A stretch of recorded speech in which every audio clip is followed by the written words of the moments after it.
Good afternoon, Foreign Secretary. Last time we saw you before the committee was in December last year, and we're pleased to see you again to cover a wide range of issues that are currently on your desk. And we're also really pleased to see Nick Dyer for your first appearance as Interim Permanent Under-Secretary. We know that your time is tight, and so we'd be grateful. We have a large number of questions. We'd be grateful if you could keep your answers as concise as possible, and I will encourage the committee to do the same with questions. What I wanted really to start with was the last time we saw you, as I say, was December the 16th, and at that time you were working to the priorities of the former Secretary of State. But in March this year, you wrote to us setting out your 6 priorities, and they were security, growth and resilience, migration, development and climate, women and girls, and agile alliances. And then in the House in March, when you were discussing the ODA cuts, you said that your priorities would be Ukraine, Sudan, Palestine, and Lebanon. So I looked with interest at your Chatham House essay, and The Guardian said about it that it was one of the clearest and most comprehensive pictures of the Foreign Secretary's worldview, where she thinks her department should devote its attention in the coming years. Is that right? In the Guardian article, I think that in the interview you said, I think AI is going to end up being the dominant foreign policy issue that we deal with over the next 2 years.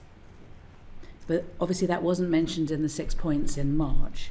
And I wondered, do you acknowledge that there's been a change of emphasis and priorities over that time?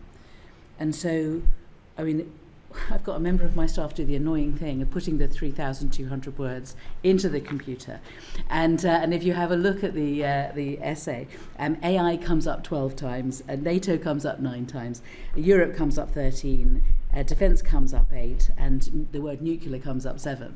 So it does seem as though there's been a change, because if you look at the issue of development, there's only 2 sentences on it, and if you look up Gaza, there's only 2 sentences on it, and Lebanon, where we visited recently, didn't come up at all.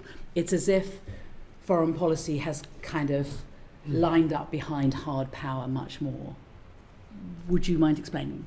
Yeah, so thank you very much, Chair. Thank you to the committee for having me. We just give a sense of the overview and where all of these things fit in. I think what I was trying to set out in the essay was very much the backdrop. So the priorities we set out, these are the things that the FCDO is focusing on.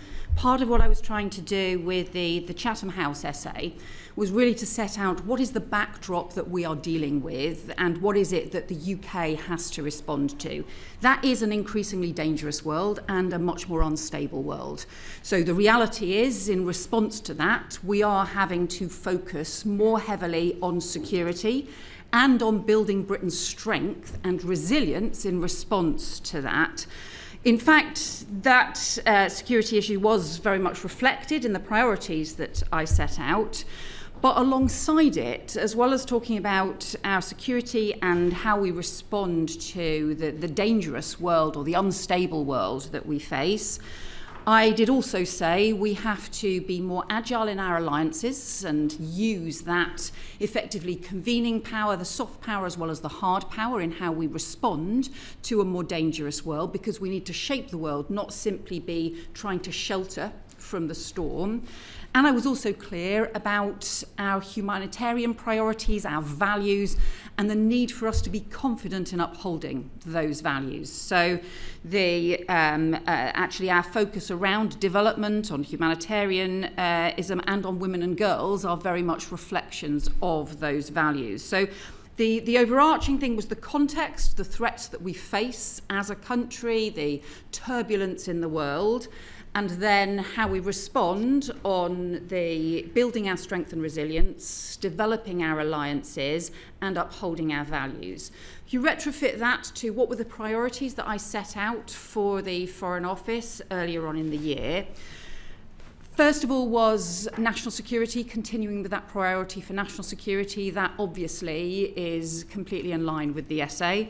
Secondly, on economic growth, I've changed the focus so that it's not just about economic growth, it's actually about growth and resilience. Yeah. And that is very much in response to the instability in the world. If you look at something like the Strait of Hormuz, actually our strongest economic policy at the moment is seeking to get the Strait of Hormuz reopened. And also strengthening our border security. So our migration focus was both about our border security, but also about how we build our democratic resilience and how we work internationally to tackle issues of migration. But then on the alliances, building alliances, again, that is a clear priority set out earlier on in the year.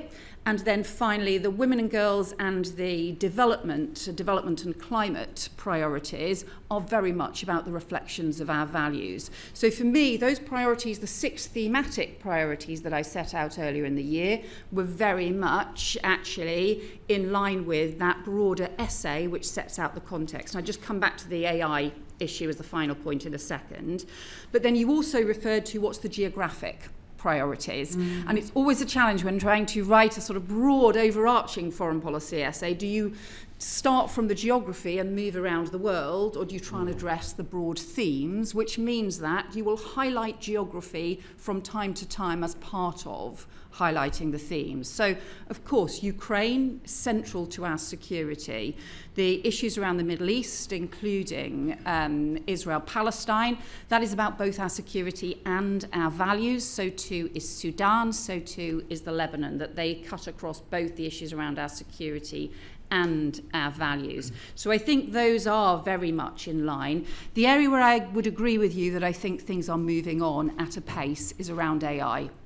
And look, that is just a sense of the pace at which I think everybody is grappling with the speed at which technology is changing. That creates huge opportunities, but also creates huge challenges and threats. And I was very struck as part of a visit that I did to China, where I went to see some of the work that they are doing on AI and robotics. Really the pace at which things are moving. We've also seen a lot of the debates with the US around Anthropic and so on. That's also, again, about the pace at which those things are moving. So I do agree that actually that was not highlighted in the priorities in February. That is a reflection of the pace at which this is moving. And this is me looking forward and thinking this is going to shape everything that we do, I think, over the next 18 months to 2 years. It's going to influence all of our foreign policy debates. And that means we in the Foreign Office have to adapt. So, I mean, obviously the world is changing very fast, and it's difficult to keep up with it, and it's been a very challenging period of time.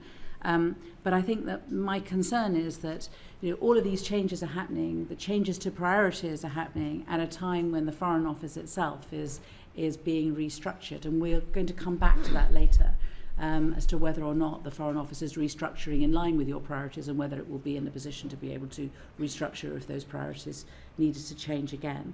Can I take you to what happened yesterday, which with Donald Trump? I mean, so obviously you said that Iran's closure of the Straits of Hormuz is a direct threat to global prosperity, that Iran is trying to hold the global economy hostage. And it's imperative that international law is respected. And obviously yesterday we had Donald Trump saying that he was going to be the guardian of the Straits of Hormuz, and that he was going to charge ships 20% for the privilege of his being the guardian. I mean, what is Britain's reaction to this? How are we going to deal with such a challenge? Well, our position remains that we want to see the Strait of Hormuz fully reopened.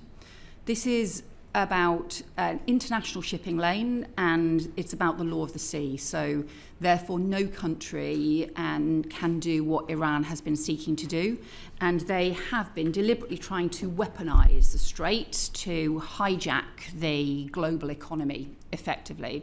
And what we saw happening is that there's currently three shipping routes at the moment. The northern route that goes through Iranian waters, the central route that's been the traditional IMO-endorsed route, which we believe is significantly mined at the moment, and then a new southern route only in Omani waters. The central and the southern routes are in Omani waters. And despite signing the Memorandum of Understanding, Iran decided to attack commercial shipping in that southern route in Omani waters. That's a violation not just of their own memorandum of understanding, it's a violation of Oman's sovereignty, and it's a violation of freedom of navigation and the law of the sea. So I think Iran has hugely overreached in they decided to claim that the Memorandum of Understanding gave them the ability to do this. Of course it doesn't. Totally undermines the law of the sea. And so now what we have is an increasing of pressure on all sides. We've got to really increase in the return to conflict. What we want to see is obviously to ensure that we can get the strait reopened, and that means reaching again a ceasefire and going back to the talks process. But Iran has to, on that basis, halt the attacks on commercial shipping, and I don't think that can be allowed to continue. But may I cut across to you, because I mean it's a very clear critique and analysis of what Iran is doing, but I mean, members of the public watching today will have heard Donald Trump saying that he's going to close the Straits of Hormuz and he's going to charge ships 20% and he's going to be the guardian of the Straits of Hormuz. Now, you know, obviously we're allies of America, but are we just going to just do nothing about that? Well, we continue to oppose tolls and charges, and in fact that's the discussion that I had with American colleagues last week while we were at NATO. We were talking about that we could not end up with tolls and with a system on the Strait of Hormuz that would undermine the freedom of navigation and the law of the sea. I think what we're seeing happening at the moment is the escalation of rhetoric around the conflict itself and the putting on of pressure, but our position remains the same. We support freedom of navigation. We are opposed to tolls in the Strait of Hormuz, just as we are everywhere else. I have pointed out to some of our international colleagues that the Straits of Dover is busier than the Strait of Hormuz and the Suez Canal put together. We, the UK, do not support tolls in the Straits of Dover, and so we make the same arguments everywhere else in the world. Anywhere where there are those restricted routes, where there are international shipping routes, need to be free from tolls and open for freedom of navigation.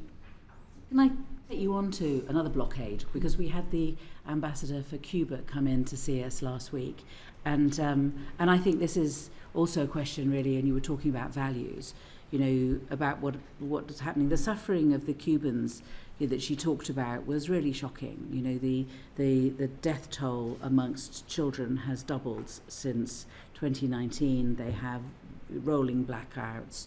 They can't get anything in. I mean, one gets the impression that Britain is avoiding being involved in relation to Cuba. Would that be fair?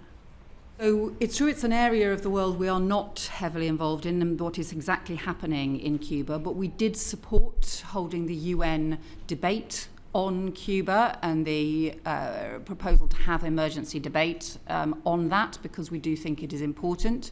We have raised concerns. We obviously have support through our embassy there, but if it is true to say that we are more heavily involved, obviously, in what is happening in Europe and what is happening in the Middle East than we are in what is happening in Cuba. I mean, obviously flights used to go into Cuba. Lots of Brits used to go to Cuba on holiday, and so it's a country that kind of people hold close to their hearts if they visited it. But I mean, when Hurricane Melissa hit the Caribbean, Britain sent aid to Jamaica, but didn't send aid to Cuba. I mean, it seems to be kind of part of a pattern. And I think the direct challenge that we were given by the ambassador, which is a question I think which is important to have an understanding of, is when we were in Europe, we had an agreement with the Cubans, which when we left because of Brexit, we had to have a rollover agreement, which is called the PDCA, which has been signed, but it hasn't, and it was signed in 23, but it hasn't been ratified. Is there a reason why we can't ratify the agreement with Cuba?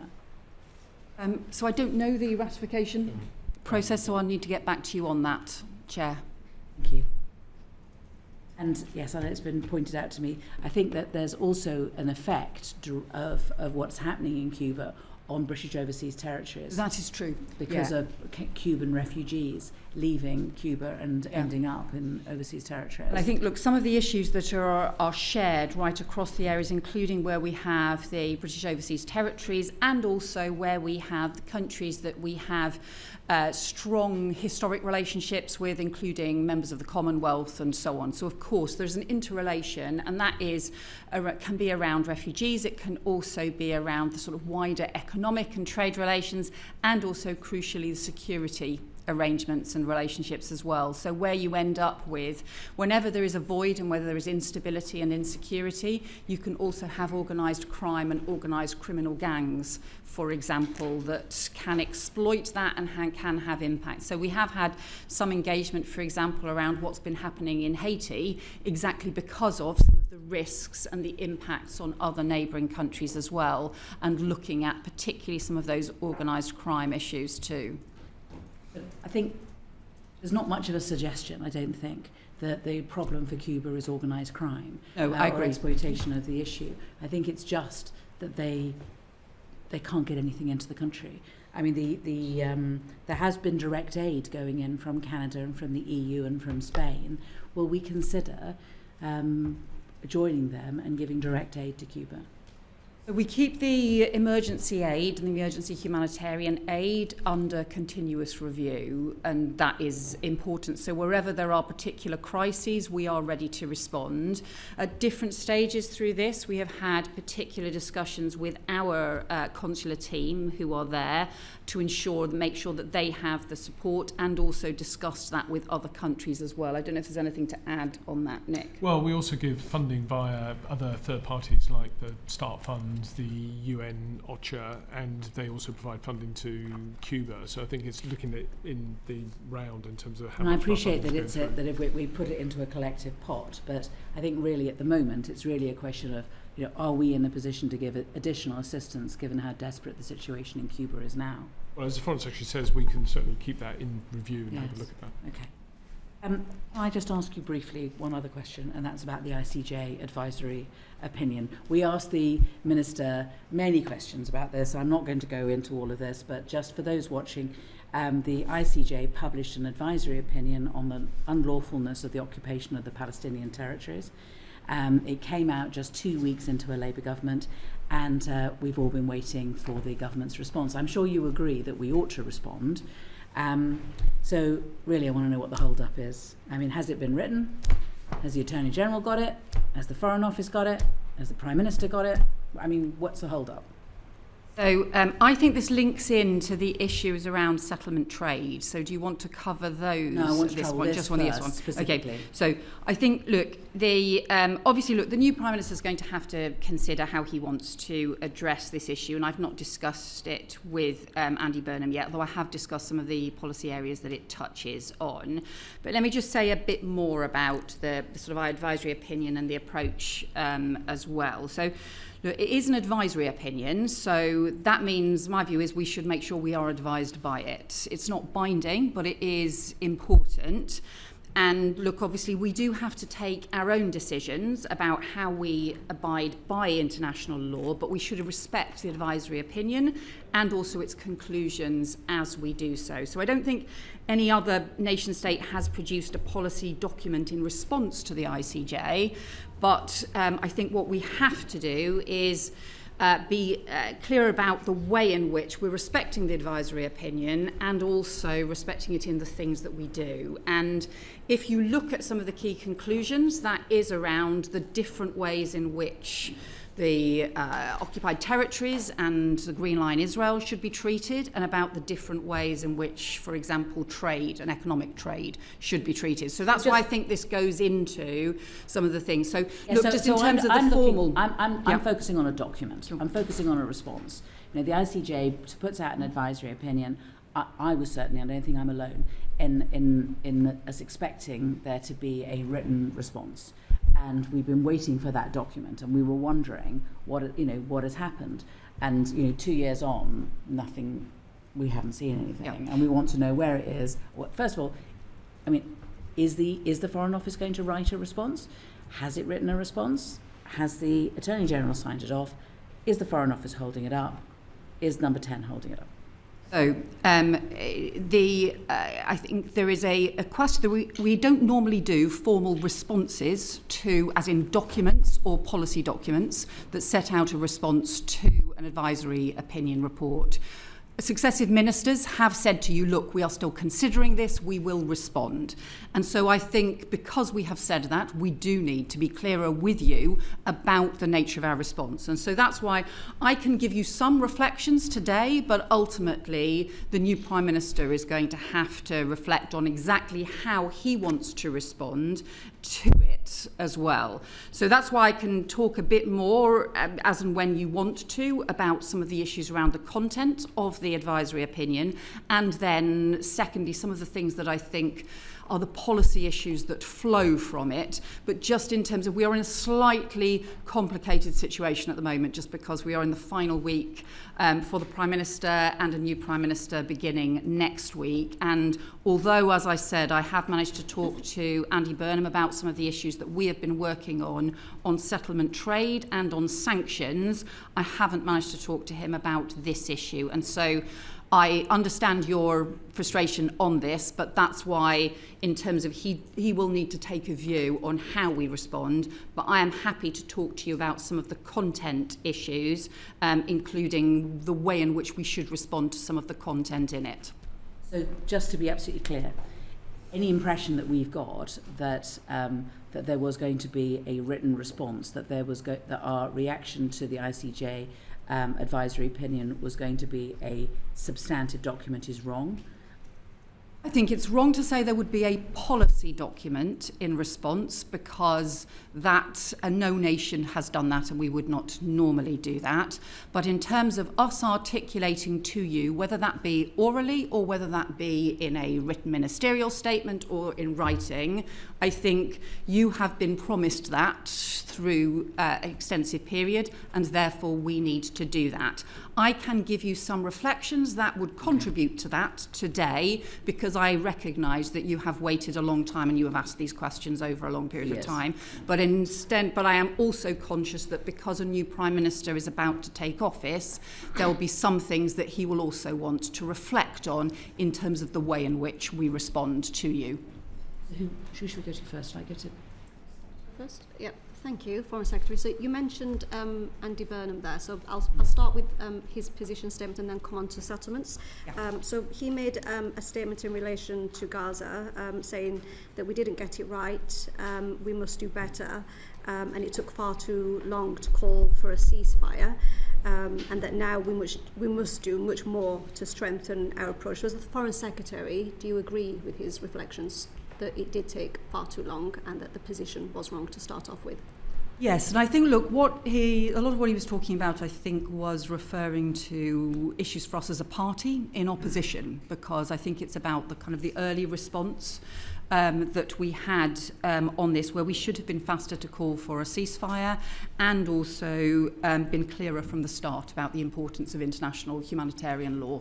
And I think that is a reflection really for us as a party, but yes, I do agree with that. In terms of stronger action going forward, yeah, you're saying that conversations still need to be had. So I also think we need to have stronger action going forward. And look, we should be clear about the things that we have done. We have recognised the State of Palestine, a historic decision to do that. We have suspended the previous government's negotiations on a trade deal. We have had suspension of all arms exports to the IDF that could be used in Gaza. We have had 4 waves of sanctions, including sanctioning 2 members of the Israeli cabinet, and including the most recent wave of sanctions on violent settlers. We've restored funding to UNRWA. We've increased support for the Palestinian Authority for both funding and capability building. We've done the Medivac and student evacuations. We've also introduced with Australia and Canada a new international peace fund as well. And we've been strong advocates for the peace process. And I met the Palestinian Prime Minister yesterday, again, to discuss what we need to do the next steps, because I am deeply worried both about what is happening in Gaza and the risk of the 20-point plan running into the ground, and I'm really worried about what's happening in the West Bank with the settlements and the settler violence, some of which is clearly settler terrorism as well, and is a part of a deliberate strategy to undermine the viability of the two-state solution which we believe in. There are 2 areas we've been looking at to go further. I'll just complete that and then let you come back.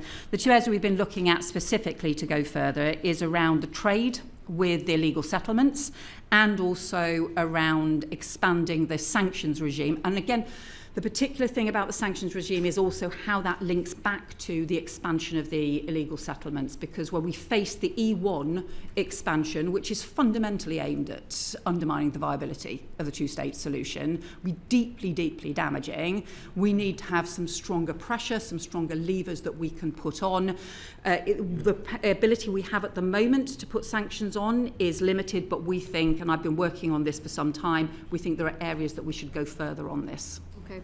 So in our previous session in December, where you came to give evidence, you said back then in relation to banning settlement goods, because the Select Committee made recommendations in our report to yourself, where your response was, we've not followed the approach that the Select Committee has taken on a ban on settlement goods, not least because of the complexity of this and because we do not think that this is the right approach going forward. And obviously since then we've had the settlement debate where the Minister for Trade has said we will actively consider now 4 different areas to ban goods and services going in and out of Israel. So why was it not a good thing? Why was it not the right approach back then? And could you have made a different decision in December, given that now we're at a different position now? Have you merely changed your position because of the pressure? So I think there were 2 things that were consideration back in December. The first was, at that point, we were still seeking to support what I think we hoped in the autumn was a process that was going to make progress towards a two-state solution. So the fact that we had the 20-point Gaza peace plan, the fact that the 20 points explicitly link into the Palestinian Authority ultimately taking over in Gaza as well. So there was references as part of that internationally supported 20-point plan effectively towards the two-state solution. We obviously, among other countries, had supported the recognition of the state of Palestine, and it felt there was a huge amount of work underway, including involving the United States, including involving many different countries, to put that pressure on. What we've seen since then, and I think the other thing is, look, there are practical difficulties with this, and I can go through some of the practical difficulties we've been working to overcome.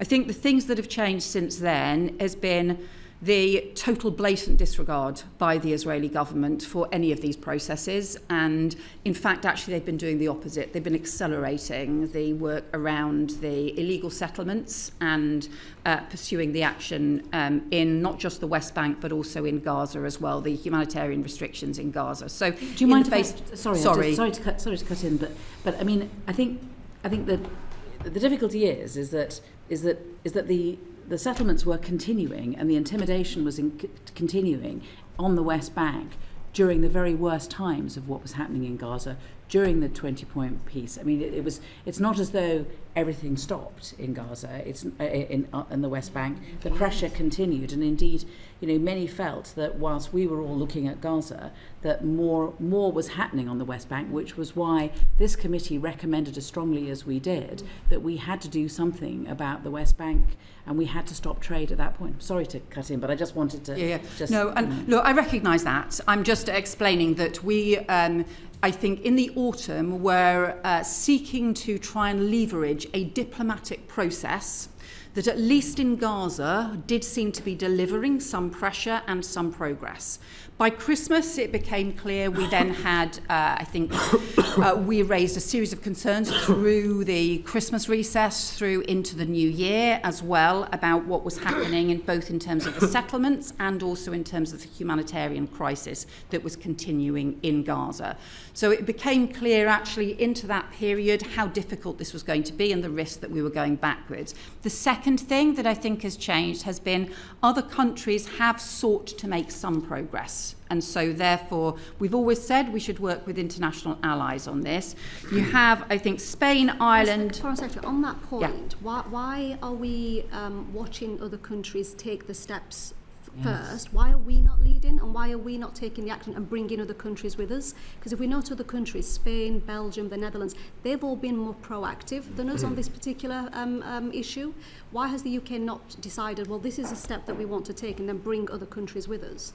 So only a small number of other countries have done this, and actually they have faced significant limitations. What we're trying to do at the moment is learn from those limitations and see how much further we can go. So we are looking at going further than other countries at the moment in terms of the options we're looking at.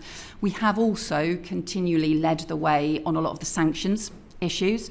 So if I just say something about the things we are looking at the moment, one of them is around expanding the sanctions regime so that you can use it in a targeted way against the settlements. So if you look at the E1 settlements at the moment, we've got the ability through the sanctions regime to go after settler violence for abuse of human rights. So we can take action, we can put sanctions down where there's evidence of being linked to settler violence. But if it's simply a contractor that actually does a contract for E1, that is quite hard for us to use our existing sanctions regime to do so. We think we need to expand the sanctions regime to look at making it more about international humanitarian law, not just human rights abuses.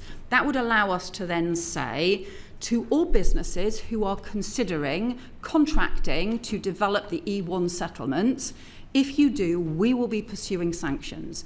That will take us a bit of time to bring in and to expand that, but I strongly think we need stronger levers to be able to put pressure on international businesses that are tempted to get involved in the E1 settlements. Those settlements are illegal, they should not be going ahead, and it's not just about short-term illegality, this is about the long-term undermining of the viability of a two-state solution. And so that is the warning I want to be able to give to businesses now. Do not engage with the E1 settlements. We are going to pursue sanctions on that, and we also want to work with other countries to encourage them to do the same.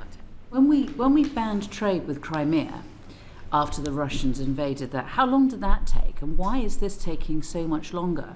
We have a trade deal with Israel where we make a distinction between the West Bank and Israel. We're able to distinguish when it comes to giving Israel preferential treatment on bringing their goods in, but we don't seem to be able to just stop the trade. I don't understand. So on the trade issue, so there's how we use sanctions in a targeted way for those who do contracts. So then alongside that, there's what more can we do on settlement trade. Obviously, the additional complexity for the settlements compared to Crimea is with Crimea, we also had a sanctions regime for Russia and for Belarus, and if they had knock-on consequences for what was happening in Crimea, to be honest, we thought that was fair enough. And if for the settlements, there's obviously an issue about not wanting to have an impact on Palestinian businesses in the occupied territories and not wanting to have an impact on legitimate Israeli businesses in Green Line Israel that have never had any engagement with the settlements and who may have had all sorts of trading relationships. Well, so that means stop.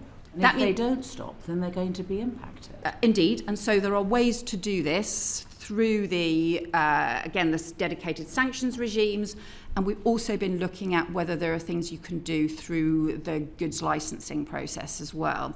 In terms of where other countries have got to, because it is worth reflecting on, most of the other countries are focused on goods and focused on goods only. Services is more complex, so if we want to look at things like advertising bans and things like that, that is more complicated.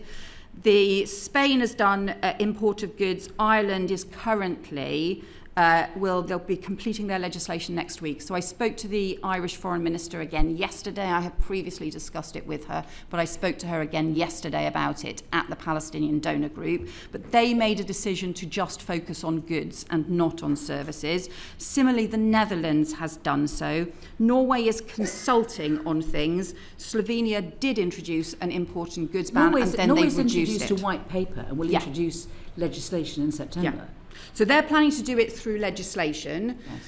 We would rather not have to do this through primary legislation because that is a very complex route. So what we're looking... Parliament if you introduce legislation to ban... it just takes a long time. So that Ireland have chosen to do this through primary legislation. What we are looking at is what the options would be in terms of using secondary legislation, including using effectively the statutory instruments and the existing sanctions regime processes. So we're looking at all of those things at the moment. Ultimately, the new Prime Minister will need to take a view on all of this, but these are the things that we are working through in some detail. Because look, the fundamental principle here is, first of all, that nobody should be profiting from stolen land.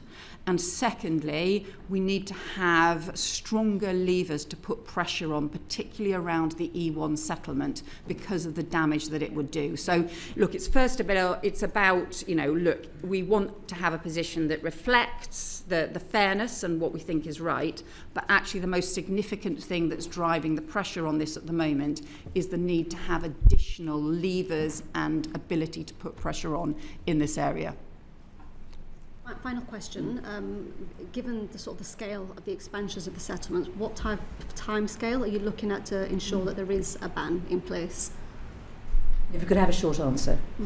The reality is that I don't have a timescale at the moment. I want any action to be as rapid as possible. There are some things that you might be able to do more quickly than others, but they may not provide a full answer, and that's what we're looking at the moment. Do you know when the Israelis intend for the contracts to all be signed on E1?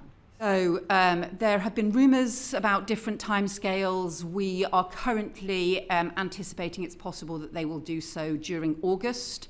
Exactly. And that's why we want to be able to give a clear warning at that point about what our intention is, so that even if the regimes are not fully in place, we want to be able to say to businesses they should not be contracting with the E1 settlements. Thank you. Foreign Secretary, when the Minister for the Middle East appeared before us last week, he suggested that you'd be able to update us on the envoy for arbitrary detention, who the Foreign Affairs Committee, have been asking about throughout this Parliament. Do you have an update for us? Yes, I do. I can tell you that Alistair Burt is appointed as the UK's first ever envoy for complex consular cases.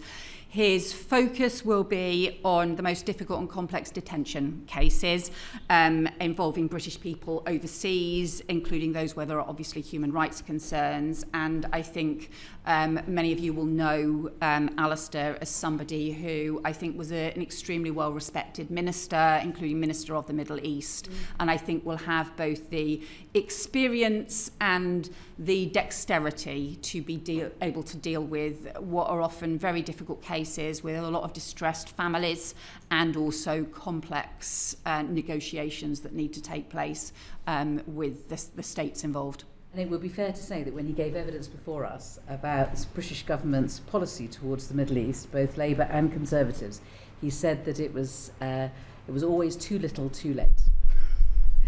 And the good thing about Alistair is that you know that he will always tell us and he will always be honest about what he thinks. And he will do so in such a diplomatic way that you always think, well, fair point. Yeah, I do. There's some follow-up on that. Thank you. That's welcome news from this committee. As part of the evidence last week, I asked the Minister for the Middle East questions about Dr. Hussam Abu Safia, director of Kamal Adwan Hospital, who's been in Israeli detention for 18 months without charge. The UN has deemed his detention arbitrary and called it a flagrant violation of international law. Earlier, we heard from a quote from you that you said it's imperative international law is respected. Here's a very clear case where it's not.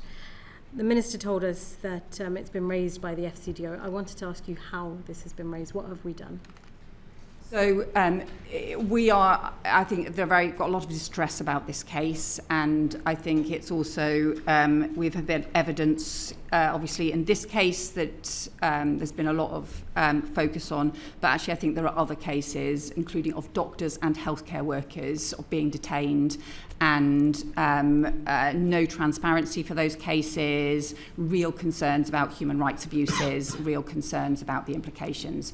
So we have raised it. This is something that Hamish Falkland's been pursuing, and that this is something that we will continue to pursue as well. How exactly has this been raised, Foreign Secretary? Well, I can provide you with further details, or get Hamish to provide you with further details. I know you've raised it with him. We'd welcome you writing to us. So the Minister told us that questions of specific crimes against doctors or anyone else, it's right that those international mechanisms, or indeed Israel's own accountability mechanisms, take place. The issue is here, the UN have had to wade in on this situation, saying that he is being held without charge and this is a violation of international law. Israel doesn't seem to be listening to anybody on this. His situation is very grave. He may well die in captivity. What do you say to the British people who are looking on at this and wondering, why is this situation being allowed to unfold? I think there is this really serious concern about human rights abuses, and this is a very distressing case, because we know this is somebody who has been a doctor providing medical and health care for people as well. And I think it's something that has been raised internationally. Ultimately, it is the Israeli government that needs to be accountable for the decisions that they have taken. It is one of a whole series of individual cases where there are real concerns about the abuse of human rights law, about the abuses of international humanitarian law in this case. Thank you. In line with that, as part of our questions to him last week, the Minister told us that the basic norms of international humanitarian law are being increasingly unadhered to, and that a whole range of questions on accountability remain unanswered. Yesterday, you would have seen, as we did, EU foreign ministers struggling to reach an agreement regarding trade with illegal Israeli settlements in the West Bank, and we've heard from you this morning as well. We are agreeing that we can see that the Israeli government are openly stating they're erasing internationally recognised borders, and there is state-sponsored settlement activity. We agree that Israeli settlements are a barrier to peace. There is round agreement with counterparts that they are illegal, but we're still finding reasons for why we're not banning trade with illegal settlements outright. The incoming PM has said we've got it wrong on Gaza. What do you say to all these things as the current Foreign Secretary? Because I'm aware some of this predates your time. Yeah. So I think there's two issues there. There's the settlement trade, and then there's the wider international humanitarian law breaches. So on the settlement trade, I agree, we do need to do more, and we've been looking at a range of different options as to how we go forward. The new Prime Minister will need to take a final view on those. So I agree, we do need to do more, and I think we are ahead of the EU looking at this. Individual countries may have gone further, a small number of individual countries have gone further, but we are ahead of the EU in looking at this. But the broader point about international humanitarian law, I think, is important, because we've seen a series of breaches of international humanitarian law, not just in terms of what's happening in Gaza and in the West Bank, but in other parts of the world as well. Our sanctions regime currently can't effectively be used on breaches just of international humanitarian law. That's what I believe we need to change, and that's what we are looking at how to change, to expand the sanctions regime. That would then allow us to use sanctions in those cases where we have egregious breaches of international humanitarian law, where, for example, if humanitarian aid is being withheld in a really obvious and detrimental and incredibly damaging and immoral way, we would have the ability to then use sanctions in those cases to put pressure on as well. At the moment, we don't have many of those levers. We have our diplomatic pressure, which works in some places but not in others, but we don't have a sanctions lever to use effectively in that way. Will you be making that point to the new incoming Prime Minister? We have had some of those discussions, and I'm sure those discussions will continue. It was Alan, yes, sorry. Thanks, Chair, and thanks for joining us today, Foreign Secretary. I wanted to raise Syria, and I draw the committee's attention to my register of interests. I was in Syria earlier this month at the inaugural Syria-Britain Business Council conference, and it's clear there are opportunities for the UK to support the transition and the reconstruction of the country, but we may be missing some opportunities by not having an ambassador in place or our embassy up and running. And notwithstanding the recent attacks, I wonder if you could say a bit more about when you think we will have a permanent presence in Damascus. So I'm going to defer to Nick on this, because some of the issues around the scale and nature of our diplomatic presence obviously raises a range of the issues. We are sort of very conscious of this as a priority area where, in terms of our relationship with the Syrian government, it's something that Minister Falconer has been looking at a lot. We're currently recruiting for the next special envoy to Syria as well, and we are reviewing the diplomatic presence. Yes, so we are looking at our overseas network review as part of our broader transformation, and looking at how we can deploy our staff differently to reflect the new realities of the global world that we live in. Part of that is obviously places that we're not in, including Syria. We've had an initial look at the options of a permanent presence in Damascus. It is incredibly expensive, I will say that. So there are trade-offs, and we just need to work through what the trade-offs are. So we need to do two things. First of all, work out what are the options, and the whole bunch of options that I've seen, what we think is the best option, and then secondly, what is a trade-off? So if you want to open this mission, which ones are we prepared to reduce? And I think that's a set of options. How many options are you looking at, and when might you have an answer? Well, the overseas network review, frankly, I'm pausing that until we get a new POS in place, because I think the new POS want to have a view on that, as well as the ministers. We're having the first cut at a conversation this week, and then we'll probably take it into the early autumn. The public may not know that we invest more money in Syria than any other country. And so the idea we don't have a representative in that country or an embassy is odd in the circumstances. Yeah, I suspect Ukraine is probably a bigger bet in terms of our funding. Okay, but, yes. It's all. So yes, we have invested. We'll have a look at the obviously at the Foreign Office's accounts when we get them. Yes. But we haven't had a chance to have a look at them yet. They haven't come. We haven't published them. Yeah, that's right. Although we asked for them for today. They will be published before recess. Well, good. Because unfortunately, it'll be after you've left. Holiday reading. Holiday reading, yes. But when you come back in September, we'll ask you about them then. Yes, Jim. Richard. Thank you, Chair. And Foreign Secretary, when you were before the committee last December, we talked a little bit about the US national security strategy that had come out the 1 month prior. You'll know very well that the United States talks in that document about helping Europe by, quote, cultivating resistance to Europe's current trajectory within European nations. How have you found that the US has been cultivating resistance to our current trajectory in the time that's elapsed since the last committee meeting with you? So, look, we just had the NATO summit last week. I had very many discussions with Secretary of State Marco Rubio as part of that on a whole range of different issues, which were very positive discussions. And I think the big focus has been how we increase Europe's role within NATO.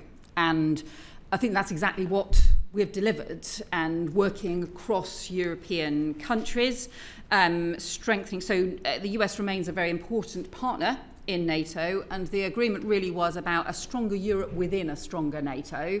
But Europe has to do much more to carry the weight, in particular in the face of the increased threats. So I think that has been, my sense, has been the biggest focus from the US on Europe over the last 6 months, has been ensuring that actually Europe does go further. So Europe and Canada together have substantially increased the funding for NATO, for defence as well.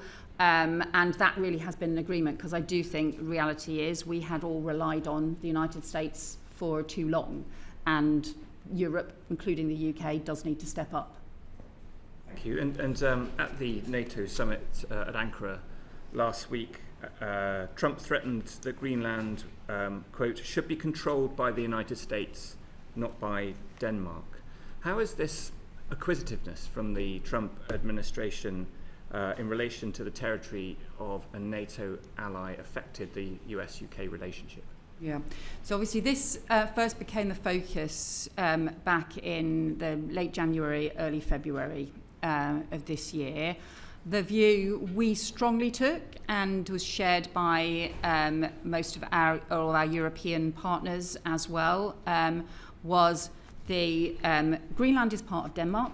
Greenland's sovereignty, or the part of the Kingdom of Denmark, the sovereignty lies with Greenland and the people of Denmark and the people of Greenland, and it is for them to decide and for Greenland to decide its future, not for the United States to do so.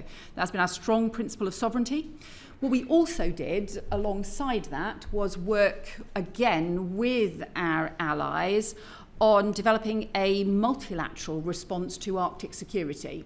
Because some of the points that the US had made were about Arctic security. Well, Arctic security is a shared issue, because if you want to defend the US against the Russian Northern Fleet, the crucial thing is that area of water between northern Norway and Iceland, between the UK and Iceland. And so the crucial issue is, how do you defend that in a maritime way? And therefore the role that the UK and Norway play is fundamental to the defence of the North America as well. So that's why I went to the north of Norway with the Norwegian Foreign Minister while we all pressed for a new Arctic sentry as part of NATO, and that has what's been agreed.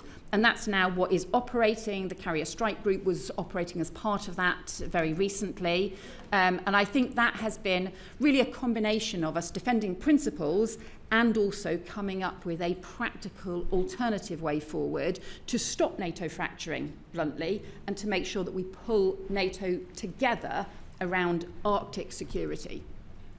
And part of that sort of effort to pull NATO together, I suppose, might have explained the extension of NATO's nuclear sharing arrangement. So last June, the government announced that the UK would, alongside 7 other NATO countries, would acquire dual capable aircraft capable of carrying nuclear weapons. I understand that we heard last week in a defence written question or answer that the F-35 aircraft won't now be delivered to the UK until the early 2030s. I'm interested in the diplomatic aspects rather than the defence or technical aspects, but why won't the UK be able to acquire those aircraft? Why won't the UK be joining this nuclear mission until the early 2030s?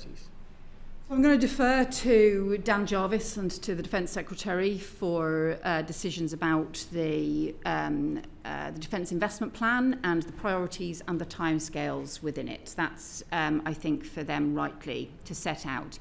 In terms of the diplomatic issues, I think we've had some very strong, very positive discussions with not just the United States, but more widely with our allies, both about the Defence Investment Plan, but also more widely about our cooperation. I think the UK does more than most countries to put our defence capabilities into NATO and at the to be part of the NATO response, and we do more than a lot of other countries in terms of doing that, and that's what we will always continue to do. So I think we're the 3rd biggest contributor in cash terms to NATO, and our support and our role in NATO will continue to be incredibly important. Thank you, Chair. I think probably the summit in Ankara was a success considering all the problems the Americans suggesting they might cause there compared to everything else. You talked about some of the areas the UK was cooperating with allies to have a stronger Europe inside a stronger NATO. There was a few areas I noticed where the UK wasn't cooperating that we might have done.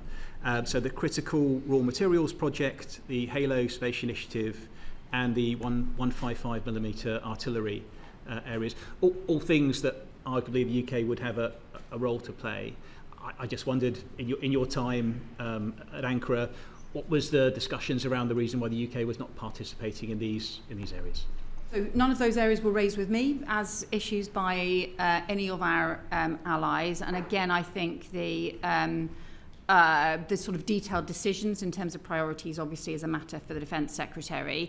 I think what I would say is, look, the UK has particular capabilities and particular specialist capabilities, and therefore it's right that there'll be particular roles that the UK will play as part of NATO, and ultimately no country can spread itself across every single area or capability, or actually our contribution is limited, and we are best focusing in parallel. That's the whole point about having a NATO alliance, is that we focus alongside allies on different areas and capabilities. You don't think space might be that area? We had the UK's contribution to space at Armed Forces Week here a couple of weeks ago. Is that not something that we should be cooperating more with NATO on? I'm going to defer to the Defence Secretary on the nature of our defence cooperation on space. Fair enough. Zelensky made a lot of Ukraine's defensive capabilities and the contribution they were putting forward to European defence, which I think is absolutely justified. Many people have talked to a path to NATO for Ukraine. What's your view on how that would happen, and how is the UK supporting that process? We've always supported that for Ukraine, but we recognise there are different obstacles and disagreements in different places around that. But for us, Ukraine is already part of the defence of NATO territory. Ukraine is also crucially part of the defence of Europe and Europe's stability as well. And that's why I think we have to think about really Europe's security and defence as running from the UK to Ukraine, from Norway to Turkey. It's that crucial role that they play, and their resilience in this conflict, the sense of us moving now actually into a new phase where Russia actually is on the back foot as a result of Ukraine's resilience and strength that's been consistently underestimated by Russia, and also the support of Ukraine's friends. How might that roadmap look for Ukraine getting into NATO? I mean, there's some people that have said that the peace process might preclude that.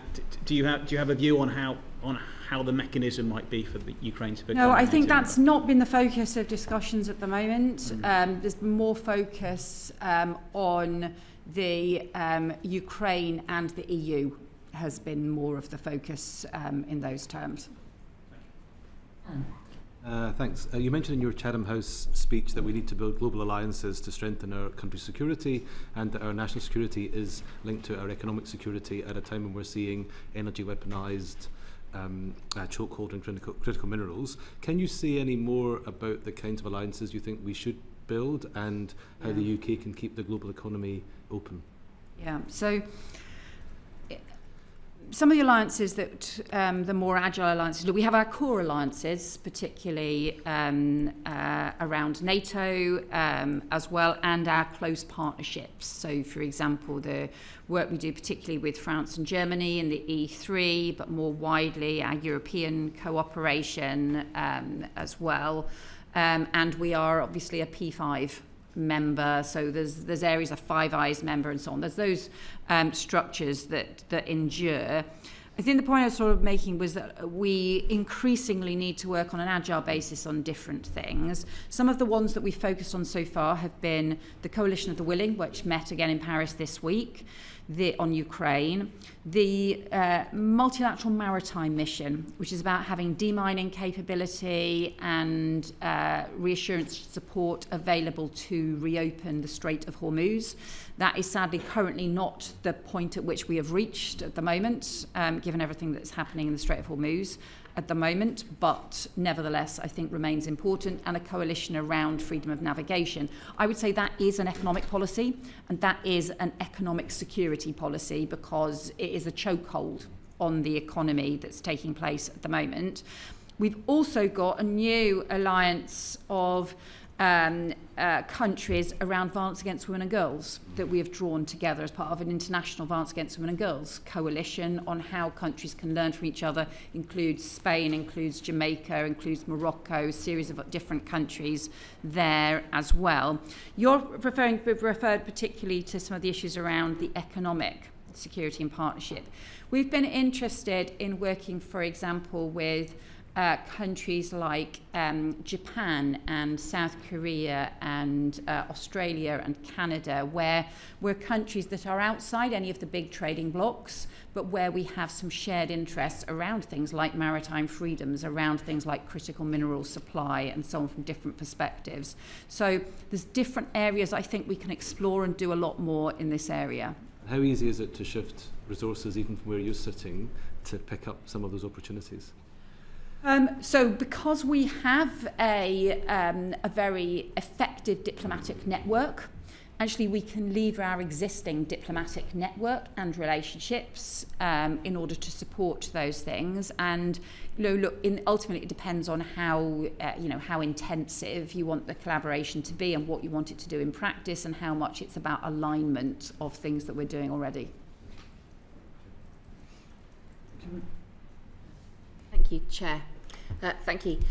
I'm going to ask a couple of questions about conflict resolution and peace building, and the changes in the FCDO and where that leaves us with the conflict resolution and peace building at a time when the world is more dangerous, as you know more than most, because you go to many of those areas. But also it seems from the outside as though defence capability is being ratcheted up at the same time as conflict resolution and peace building is being brought down with the cuts. We are flying a bit blind as a committee here because we haven't got the annual report, but there have been some rumours and some reports of what's happening within the department. So the Integrated Security Fund, we know, is being reduced from 965 million to 438 million. The Gender, Peace and Security line from that seems to have been cut. The Western Balkans line, as well as other lines. The Conflict, Security and Monitoring Project has been terminated or moved. The International Humanitarian Law Unit also moved to another team, absorbed into other directorates. It's unclear to me. The conflict prevention and humanitarian policy teams are expected to lose about 20% of their staff. I could go on, but there's a lot of specialist conflict analysis there, but also in-country conflict prevention work, for example, even in Sudan, that seems to be being cut by. So what is your view on where we have conflict resolution and that read across between defence going up but conflict prevention going down? So I'll pass over to Nick in a moment to follow up on some of the just restructuring issues in terms of the Foreign Office, but I think the focus in terms of how conflict prevention fits into diplomacy and fits into our approach, in some ways I think is more important than ever because of the areas that we have chosen to focus on. So the fact that within our ODA allocations, the areas that we are focusing on and protecting are the fragile and conflict affected states. But what I've also been clear about is that those ODA approaches have to be aligned with diplomacy around conflict prevention. So you don't simply have, we have one bit of the system does ODA over here, we have another bit which is a cross-cutting conflict prevention over there. Actually, we try and align those and link those together. The areas, obviously, we are putting greatest focus on have been obviously Ukraine, which is fundamentally about how you try and contain and resolve a conflict. Sudan, where we are seeking to reach a ceasefire.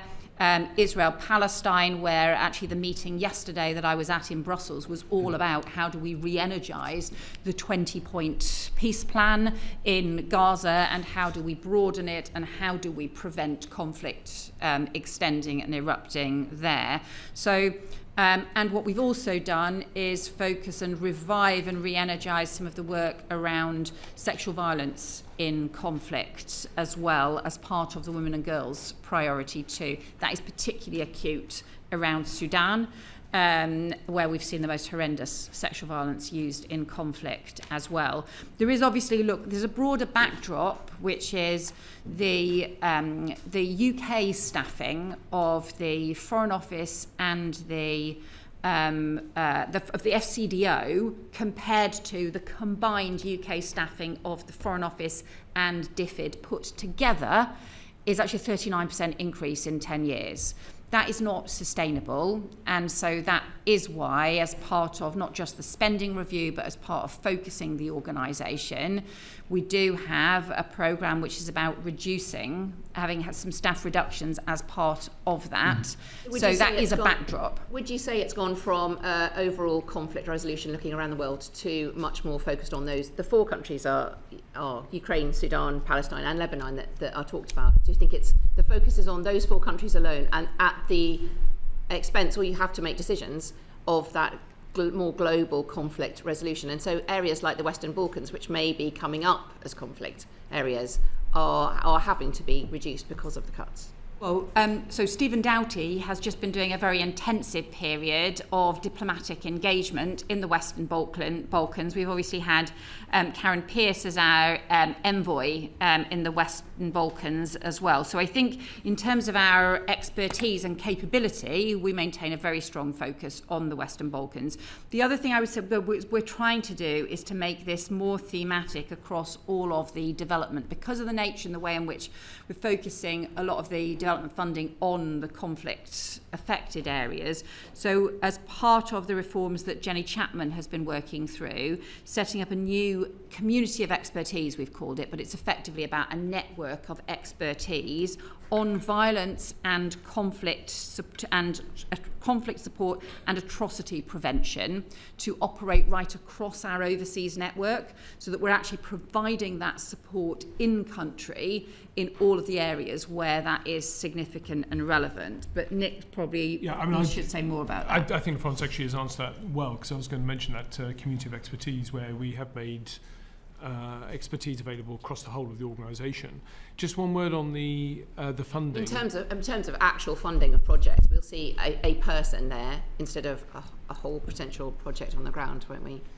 Well, these communities of expertise come with people. They also come with facilitation to actually do projects and programmes as well. So it depends on what the choices will be. But just on the ISF, one thing I would say is that whilst the ISF has received a reduction, the FCDO also received additional non-ODA funding through the SR. So we got a £200 million non-ODA budget, which was new for us. So we've also looking at that in the context of the ISF and looking at the ISF and the non-ODA budget together. So all the work that we were doing through the ISF, whether that's on hybrid threats, cyber security, serious organised crime, migration, CT, that's now spread over a larger funding base. Those lines are in the list I've got for future ISF spending reviews. Well, we'll wait to see in the report on that. My second question is about the G20. So what are you going to be your priority areas for the G20? Will you be including debt cancellation in that, taking forward the work done of partnership from the Global Partnership Conference, and will it include a route back to 0.7 over maybe 10 years? I know it can't get there straight away, but will that increase in ODA be part of the work of the G20? So we have been looking at a range of options for the G20 priorities next year, which does include looking at different forms, reforming finance to make it easier to mobilise, whether it's the World Bank, whether that's about other forms of the Development Bank finance and so on. So some of those finance reforms have definitely been issues that we have been looking at. I would say another area that I've been pushing personally as a priority is to do violence against women and girls as a global issue next year. I think there's a series of ways that we can do that as an international priority. But as you can imagine, G20 priorities is absolutely something that a new Prime Minister is going to have to decide. So I think we're not really able to set that out more broadly at this point. You'd have liked to by now, but thank you. Thanks. Thank you. Just to pick up some of Fleur's points on the ISF and conflict prevention. I mean, you said in the outset, Foreign Secretary, growth, security and migration were your first three priorities that you mentioned, and obviously conflict has a massively negative effect on each of those. I think Fleur actually outlined some of the concerns that we've got pretty well, so it was just to follow up really. You said that there's an increasing proportion of ODA being spent on FCAS countries. I just want to confirm, maybe Nick can answer this, that we'll see that in the the annual review, because the impression we're being given from the sector is more money is being spent on middle-income countries through development finance, through climate finance, and less, with the exception of Sudan and Ukraine, on FCAS, the most conflict-affected states around the world. So just a confirmation, really, what you said, and I'm sure you're right. We'll see that in the statistics that come out. Yeah, Foreign Secretary is of course right. Yes. So we have fully protected our funding to Ukraine, Palestine and Sudan, so that hasn't been cut at all. You will see in the annual report and accounts the individual allocations to countries. You will see in that we have reduced the number of countries that receive direct funding from the FCDO. You will see in that as well that some of the G20 countries, in fact all the G20 countries, will be zeroed out, and there will be a higher proportion of that direct funding is indeed going to fragile conflict-affected states, and a smaller number. That's good news. And then the non-ODA money you said that was additional for the ISF. Obviously great that there's more opportunities for migration and security cooperation. Can we spend any of that on conflict prevention, the civilian peace building, the stuff on the ground that helps prevent conflict starting in the first place, rather than that hard security? So we've allocated funding on migration that is separate from the ODA budget for the first time, and this is part of our significant expansion of the migration team in the Foreign Office. And alongside that, I've been developing effectively a migration discussions with foreign ministers. So very often the issues around migration are simply seen as issues for interior ministers, for Home Office ministers to focus on. Whereas actually what we know, if you really want to talk about prevention, if you want to talk about some of the international issues that impact, or support returns agreements, or support diversion, or support for refugees in the region, you need to see this as a foreign policy priority. So that's what we've been doing, and that has helped support increased law enforcement cooperation. It's helped support a big increase in returns arrangements and returns agreements, and also some of the upstream prevention work as well. So that does allow us some flexibility, and this is a developing area of work that we are trying to expand significantly. And that does give us some flexibility to do more of that prevention work where we're clear that it does actually have an impact on migration, because sometimes you can identify projects that look really good, but they don't necessarily have any impact in terms of preventing dangerous journeys. I really welcome that. Slightly, my question was slightly different. Of course, another great way to prevent migration is to prevent conflict, so fewer people will be fleeing from the conflict. Are we going to see any of that money spent on peace building, mediation, conflict prevention, civilian programs that we've seen in lots of parts of sub-Saharan Africa and the Middle East in the past that have had successes? There is no reason why those who are getting direct program funding for those fragile conflict-affected states can't use it on activities like that if they think that is the best priority and use of the funding. So yes, in terms of the non-ODA and ISF, similarly, as we are working through what the options are in terms of how to spend all that resource, then that would fit very much as one of the options for that funding, yes. Thank you. Thank you. Foreign Secretary, the Chair at the start asked you about your priorities, and in March this year you wrote to the committee setting those out against the backdrop of what you described as a more volatile, contested and unstable world. I welcome the government's continued support for Ukraine, which has been rightly steadfast, but beyond Ukraine, many would argue that Britain's strategic position has deteriorated rather than strengthened.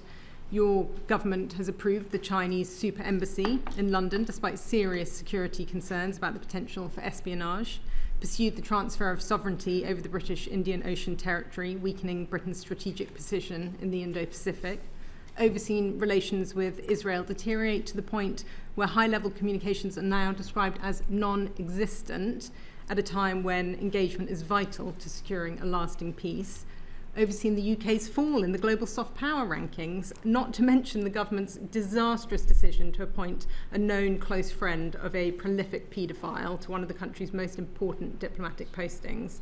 So given all of that, by what objective measure would you view your foreign policy has made the United Kingdom more secure, more influential and better placed in the world?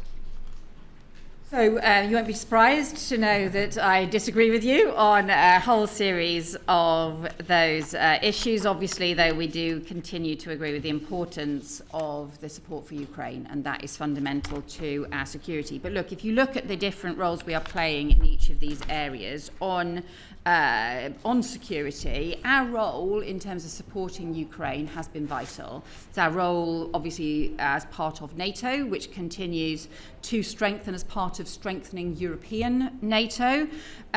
Our support directly for Ukraine, and we are now part of the European loans that, as was agreed and announced yesterday. We've also played the crucial leadership role on the coalition of the willing, as we saw the Prime Minister and French President chairing yesterday. And alongside France again, we are leading the multilateral maritime mission, which is about the support needed to ultimately reopen the Strait of Hormuz, where we don't believe that Iran has the demining capability in order to get the Strait of Hormuz reopened. We also have the AUKUS relationship and the strengthening of that, and our work with Australia and the Indo-Pacific, and the strengthening of those relationships. We have played a very important role in helping defend our Gulf partners in the Middle East when they faced attacks from Iran. And we continue to play an important role in the United Nations as well. So I think in terms of our security, both in terms of our European security and the Middle East as well, and also some of those wider global relationships, that we've been playing a hugely important role. The other area I would flag, I think, is Sudan, where the UK has been the country that has shone the spotlight and continued to shine the spotlight on Sudan. I used the opportunity of NATO last week to raise Sudan and the risk to El Obeid again with other European colleagues who have also since put pressure on, and with the United States and with Gulf partners who we are continuing to raise this with. And the Prime Minister also raised this with President Trump as well. So we are also playing an important role, I think, there in what is probably the worst humanitarian crisis of the 21st century. Thank you for that, and thank you for raising Sudan. I wanted to pick up specifically on the British Indian Ocean territory. According to the minutes of the Mauritian Cabinet meeting on the 10th of July, the UK has informed the Mauritian government that, and I quote, a new UK Prime Minister was likely to be appointed by the 20th of July 2026, but the UK policy with regard to the Chagos archipelago was unlikely to change. Can you confirm that the new Prime Minister does indeed intend to continue the deal on the terms agreed by the Starmer government, including the roughly £35 billion cost to the British taxpayer? And can you clarify whether this assertion made by the FCDO to the government of Mauritius was based off access talks that the next Prime Minister has been involved in? Yeah, I think, look, all of your figures are not right, and look, this has been a long, ongoing discussion. Look, let's go back to what the issues are with the Chagos Islands. The important issue is that we can on time, yeah. And I think well, probably all of us here know the issues, but what I'm really keen to understand is whether the bill is intended to be brought back by the new Prime Minister in the same form, and whether he's been involved in these talks with the Mauritian government.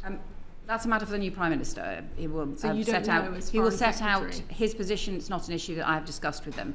The fundamental issue here is how we make sure that the capabilities around Diego Garcia, the capabilities that we have and the basing that we have is protected, and its security is protected, including from threats, whether that be security issues around China, whether that be security issues more widely. The important thing is the security is protected. We set out as part of that. We set set out as part of that a treaty that would be the effective way to do that. It's currently something that we are continuing to discuss with the United States. So those discussions will continue, and the new Prime Minister will take a view on those discussions. You're not aware whether the assertion made by the FCDO came I don't think that's an accurate description of the discussions that took place. Okay. I think that, so I think you've got different on inaccurate that point, reports. and I'm imagining that what your answer is probably going to be to this as well, but I just want to check whether you're aware whether the US administration has been engaged with by the new incoming Prime Minister in terms of the Chagos deal. Not that I'm aware of at all. And just on Chagos as well, can you confirm whether Mauritius is going to receive any of the money that was pledged in the government's treaty this year, even if the legislation hasn't been passed in the UK Parliament to implement the treaty? Look, we are currently having discussions both with the US and with Mauritius, and we said that we wanted the US agreement to the approach because, of course, that this is about shared capabilities that we have. We have set out what we believe to be a sensible way to address the security risks and the legal risks to the base. There's no getting around what those security challenges are, and we have a responsibility to ensure that the security there is protected. We'll continue to work with both the US and with Mauritius, but this is an issue is not yet resolved. So it's possible that money may be passed over in the budget, even if it doesn't go through? We haven't set out any proposals for that. The issue is not yet resolved. Those discussions are continuing.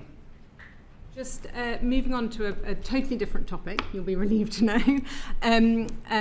As you know, yesterday the Home Secretary took steps to close legal loopholes so that the leader of the Rochdale grooming gang, Shabir Ahmed, a vile individual guilty of horrendous crimes of exploiting, raping, abusing young girls, can be deported to Pakistan.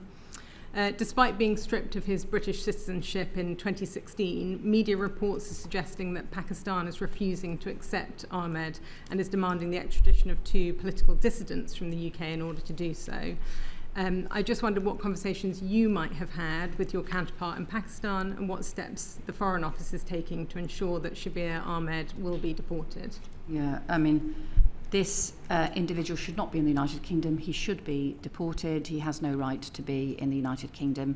So I strongly support the action that the Home Secretary is taking. Look, this is something we have repeatedly raised with Pakistan and will continue to raise with Pakistan. And it's not just this individual case. There are a small number of similar cases where we also believe that these individuals have no right to be in the United Kingdom and should be returned to Pakistan. Those discussions will continue because we think ultimately the rules should be enforced. So on that point, in the Home Secretary's speech in the House yesterday, she did say that the Foreign Secretary and I will continue to work on all avenues to pursue a deportation. Do you agree with the Shadow Home Secretary that if a country refuses to take back a convicted criminal, they should face visa sanctions? We've already taken some strong measures and increased the number of foreign criminals that are being returned as a result. So there's been a significant increase in foreign criminals returned over the last 2 years. We've also taken action, including around some visa measures and so on, which have also prevented some of the abuse of the system as well. So we've seen a reduction in abuse in certain areas and from certain countries as a result of taking measures around visas or as a result of the negotiations which have included covering those things. And we've also secured an increasing numbers of returns agreements. You'll understand why I'm not going to go into the sort of detail in terms of discussions with individual countries, but in terms of the broad point, do we believe that all possible levers should be looked at in order to ensure that the immigration system has credibility and that the rules can be enforced? Yes, we do. Thank you. Thank you, Chair. Foreign Secretary, can I turn to Russia, which has been described as the most serious threat that this country faces, and where we know there has been a steady stream of attacks in the form of sabotage, assassination squads, the attacks on the Prime Minister's own house, cyber security, and every other lever, including disinformation. At the same time, British citizens continue to go to Russia, and Russian citizens come here. British businesses are doing business in Russia, and Russia seems to be gradually being included once again in international and sporting and cultural events. So what is our strategy towards Russia?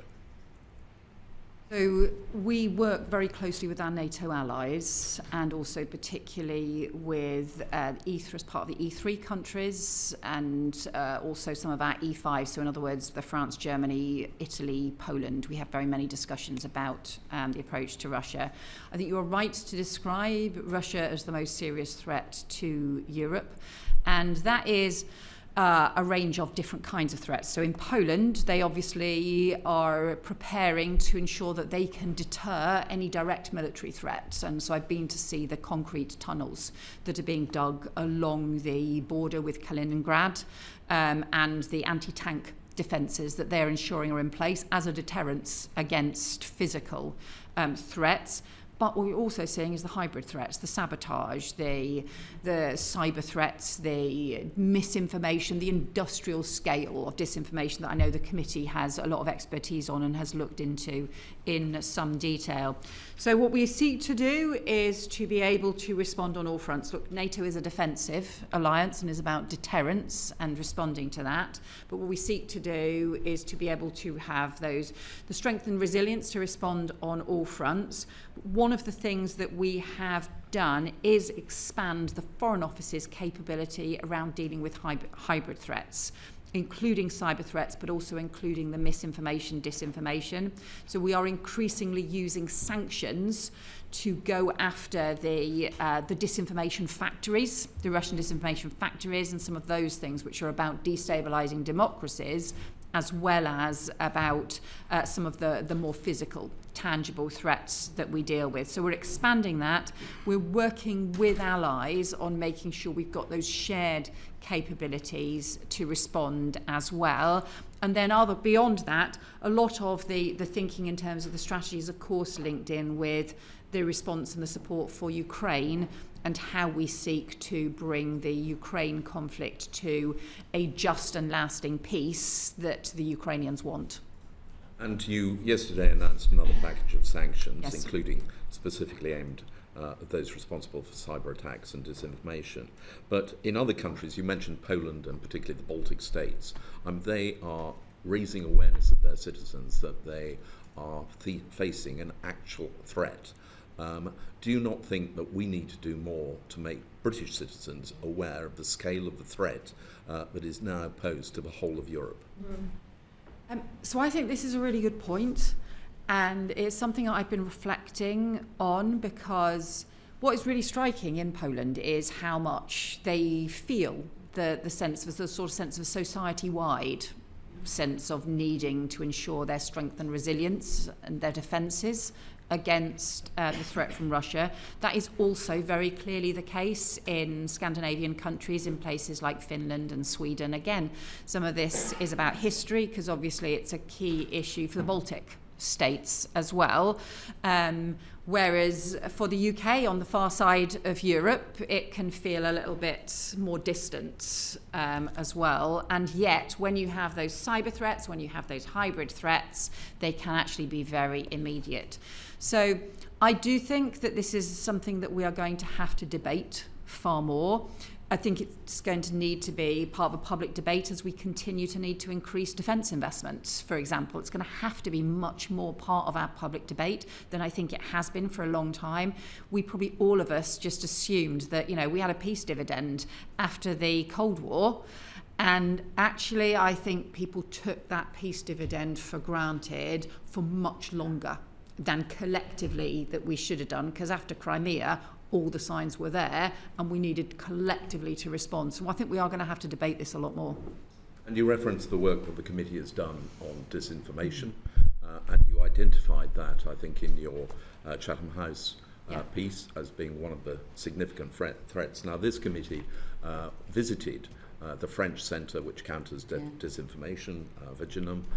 We've talked to other countries, all of whom have their own capacity for countering, but this country doesn't have a national centre for countering disinformation. Will we establish one?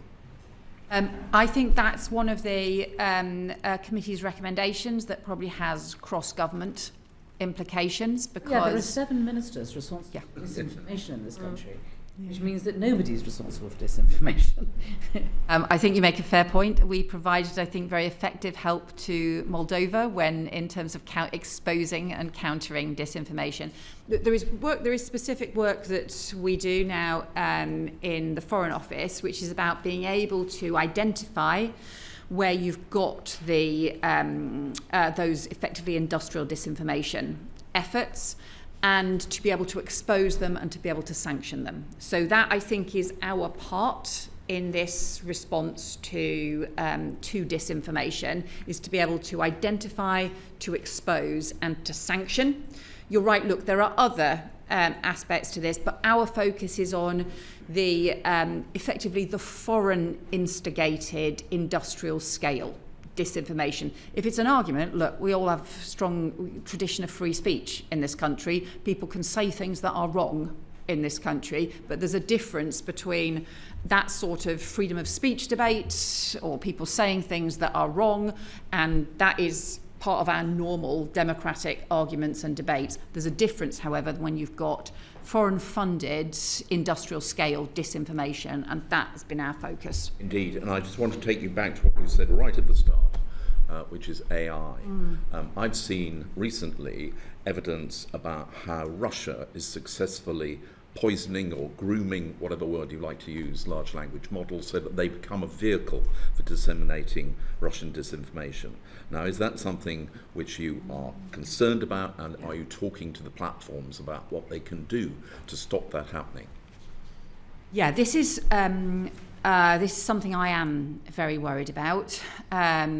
It's something that obviously DCIT is engaged with, that the Ministry of Defence is engaged with, that the Home Office is engaged with, as well as the Foreign Office. There's masses of opportunities on AI, and that includes, for our defence capabilities, huge opportunities in terms of the use of AI, and also partnerships and huge opportunities in terms of our economic growth as well. But the point that I made in the essays, it seems to me that this is analogous to the debates 70 years ago around nuclear safety. Because at that time, look, you have nuclear capability, you have abilities to use this as part of nuclear energy and for nuclear power in ways that are safe, but also huge threats and risks, particularly if malign actors or terrorists or extremists can get hold of nuclear material. As a result of that, we developed the international agreement, effectively international consensus around standards, around guardrails and so on. And look, some of what drove that was everybody's understanding of the toxic threat because of the experience of Hiroshima, and recognising therefore what would happen if that capability reached the wrong hands.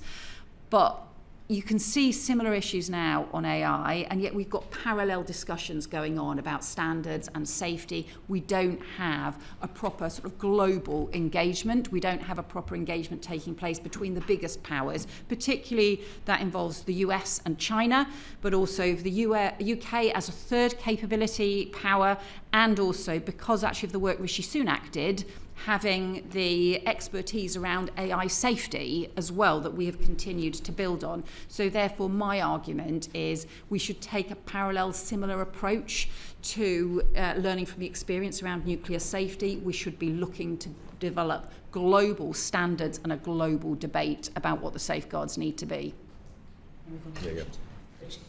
Thank you.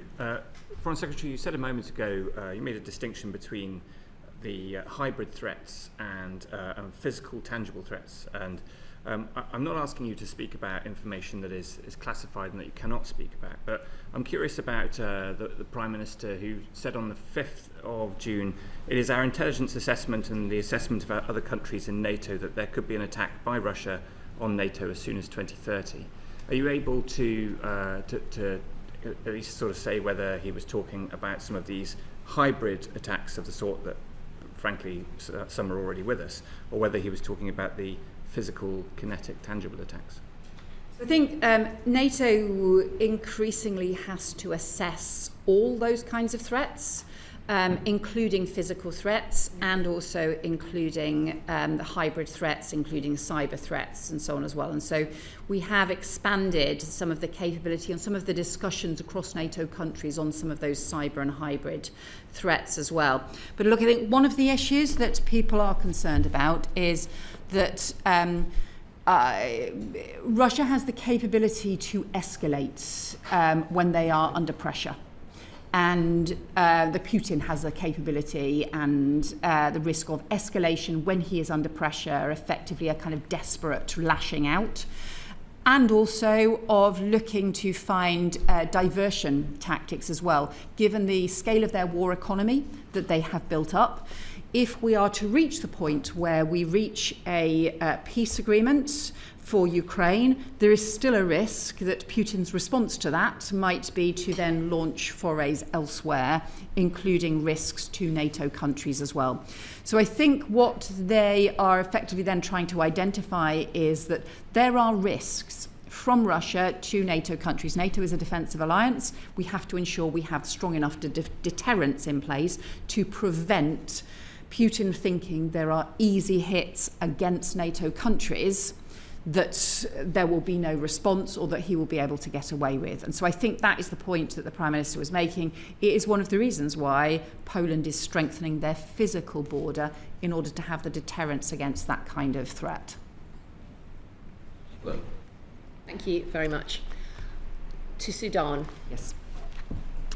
I've got a couple of questions, which really also illustrate the point we were making earlier about cuts within the FCDO, and in particular the cuts to the atrocity prevention team, which is needed now more than ever. But I've got specific questions. So you know the situation in Sudan. It's about 25 million people are suffering severe hunger. The civilian death toll estimates a range from 150,000 to 400,000. A UN fact-finding mission said that the crimes committed in and around El Fasher in North Darfur bear the defining characteristics of a genocide. 11 million people are internally displaced. I've got two specific questions about the Sudan conflict. The first one is about gold. So the conflict is fueled by profits from the country's gold trade. A lot is smuggled out, but a lot benefits belligerents on both sides, alongside support from international backers with strategic interests in Sudan. They are managing to fuel this conflict, to keep it going. Yesterday, the EU announced a ban on the purchase, import, or transfer of gold originating in Sudan.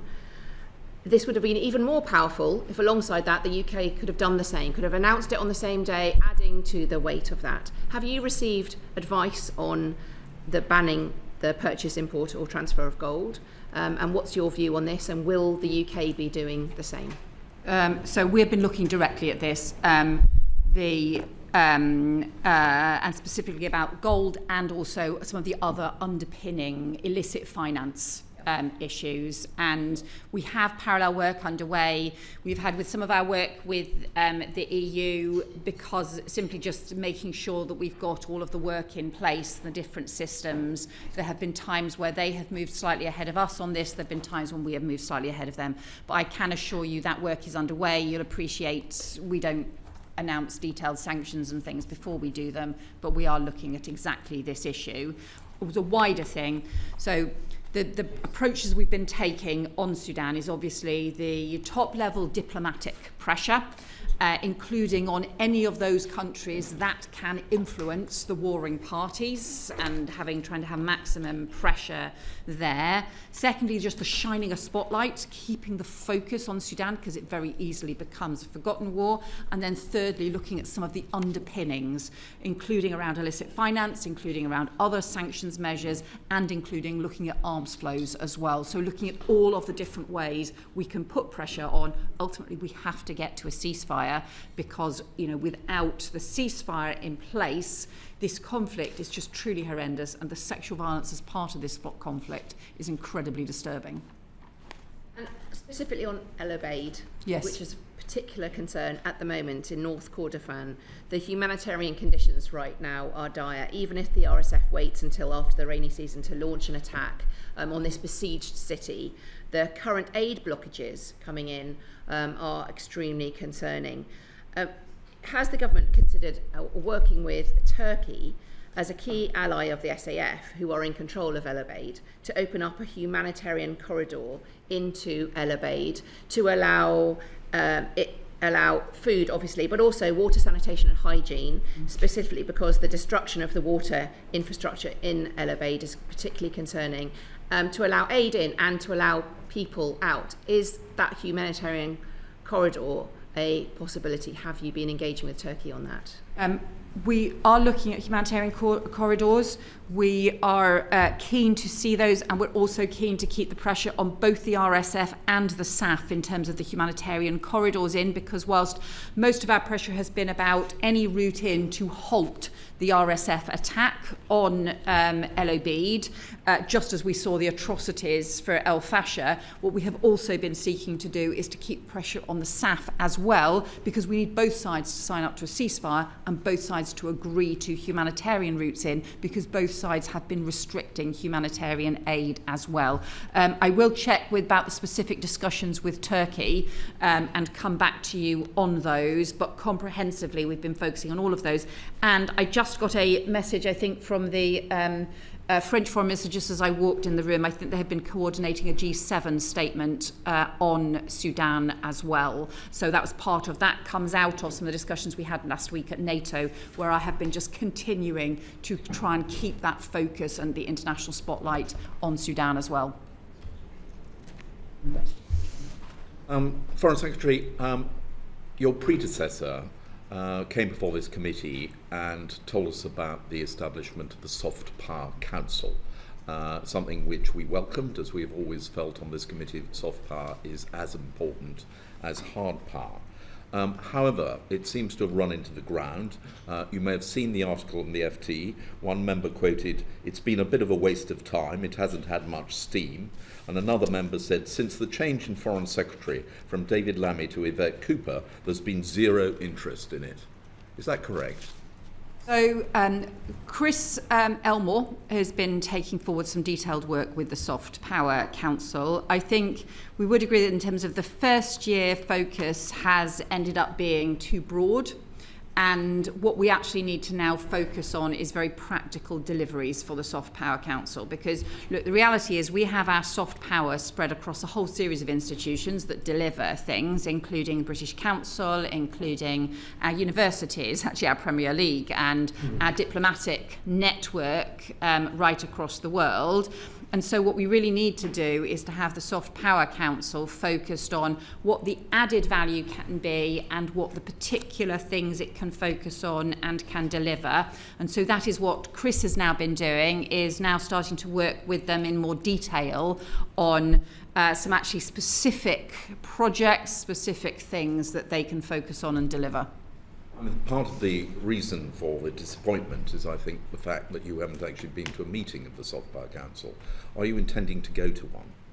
Yes, they've had 2 meetings since I was appointed. The first, unfortunately, that I was due to go to was at the time, I think it was the time the Iran conflict broke out. The second one has been more recently, that Chris has had the more focused, detailed discussions with them on, right, let's try and refocus around some tangible outcomes. But I'm sure I will do so.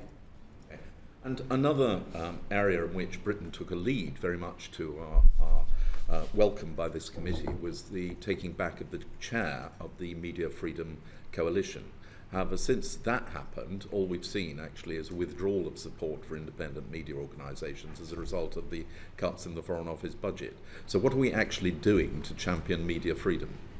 We are part of that coalition, and we are co-chair, as you've rightly said, with Finland. And it's why we have also raised the issues around, and it's why it's been part of our concern, for example, that we do not have journalists able to get into somewhere like Gaza and able to provide reporting there as well. But the actual actions that the UK could be taking, and the high-level panel made a number of recommendations, such as giving greater consular support, giving emergency visas to journalists who are under pressure, imposing sanctions targeted on people who are repressing journalism. None of those things have happened. And as I say, we are seeing media freedom in decline across the world, and yet we are withdrawing our support rather than increasing it. So I think if by withdrawing our support you mean in terms of, look, the whole of the FCDO is having to be a sharper focus, and also to not have as many staff as we had 10 years ago, or sorry, as many staff as we have now compared to 10 years ago. Well, we have seen the expansion. That is the case across every area. That doesn't mean to say that we are reducing the focus in terms of things that we do.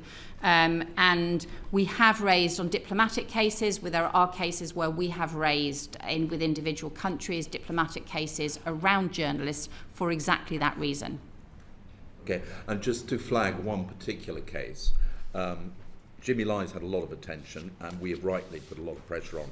But are you aware of the case of the Georgian journalist who is, I believe, at risk of losing her sight? She's been sentenced to prison in Georgia. She's been made the #1 campaigning journalist to try and obtain release by international bodies. Are we going to use every pressure that we can to try and ensure that she is released and not subjected to the political imprisonment which she is currently undergoing?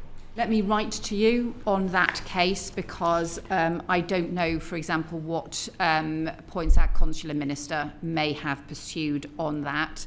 On Jimmy Lai, just to update you, I did raise this again directly as part of our my visit to China, and I raised that specifically with the foreign minister. And just for your officials, if they could write that, if you could write that, would be very helpful. Her name is Nzia Amaglobeli. Thanks. Can we thank Minister Elmore for his work to fix the British Council's financial situation?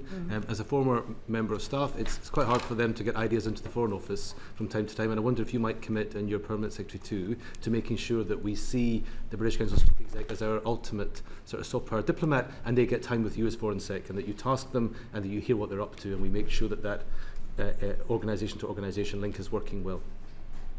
Yes, and I think, look, you're right. I would also pay tribute to what Chris Elmore has been doing to help try and get the finances on a more secure footing. We have increased the grant in aid funding for the British Council, and we have also almost concluded the process of restructuring their loan as well. Thank you. Thank you very much. Thanks, Chair. When will a new permanent Undersecretary be appointed?